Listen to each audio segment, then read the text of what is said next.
మళ్ళీ ఢిల్లీకి CM Revanth. Cabinet విస్తరణపై అధిష్టానంతో చర్చలు. పీసీసీ చీఫ్ పై తేల్చనున్న హైకమాండ్. సిగ్గు లేకుండా నవ్వుతాండు. ఇక్కడ రైతు నిన్న సెల్ఫీ తీసుకొని ఏడ్చుకుంటా చనిపోతుంటే ఇక ఈ నవ్వుకుంటా ఈకలు చేసుకుంటే ఇక ఢిల్లీకి ఉరుకుతాను.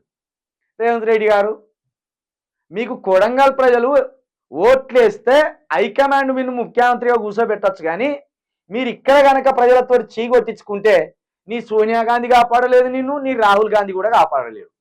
ఎందుకంటే ఆల్రెడీ ప్రజలు ఓట్లేకపోతే ఎక్కడ కూర్చుంటావో నీకు 2018లో అర్థమైంది. అదే కొడంగల్ నుండి నేను ప్రజలు ఆ రోజు తన్ని ఒడగొడితే వచ్చి మల్కాజ్గిరిలో గెలిచినావు. అది అర్థం చేసుకో. ఇక్కడ నువ్వు లోకల్లో గట్టిపాడు, నీ హైకమాండ్ నాశనం గాను. వాళ్ళ పనే గట్లుంటది. వాళ్ళు తిన్న చోట తిననీయరు, పైన చోట పననీయరు. ఉరికి రారి ఇట్లనే అంటారు. నువ్వేమనాలి? నేను రాను, మీరే ఇక్కడికి రారి. ఆ ధైర్యం ఉందా నీకు?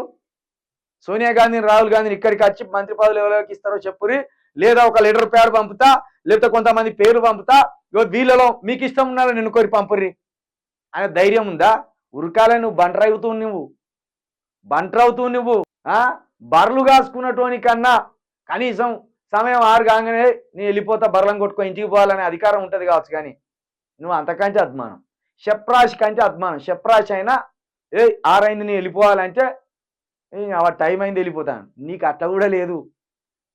నిన్ను వండనియరు, తిననియరు, నిన్ను పాలన కూడా చేయనియరు. నిన్ను ఉరికిస్తారు, దునికిస్తారు, అని చేసి ఇస్తారు. ఏదో ఒక రోజు మళ్ళీ నువ్వు నెచ్చుకునేటట్టు నేను తీసి పక్కన కూర్చోబెట్టి ఇంకొని కూర్చోబెట్టపోతే అడుగు. కాబట్టి నువ్వు ఇక్కడ ప్రజలల్లా నువ్వు మంచి లీడర్ అని పేరు తెచ్చుకో. సోనియా గాంధీ దగ్గర, రాహుల్ గాంధీ దగ్గర మంచి మంచి మూటలు తీసుకొస్తాడు, అడిగినంత డబ్బు తీసుకొస్తాడు అని పేరు నువ్వు ఎంత సంపాదించుకున్నా అక్కడికి రాదు. ఇక్కడ ప్రజల దగ్గర నువ్వు చీకొట్టబడితే అక్కడ నిన్ను కాపాడేటోడే ఉండడు. నీకు ఓట్లేసింది ఇక్కడి ప్రజలు, నిన్ను ఎన్నుకున్నది ఇక్కడి ప్రజలు. ఇది అర్థం చేసుకోకుండా చెలో ఢిల్లీ అని ఉరుకుతా అంటే నిన్ను ఏ ఢిల్లీ కాపాడలేదు, ఏ ఢిల్లీ నాయకులు కూడా నిన్ను కాపాడలేరు.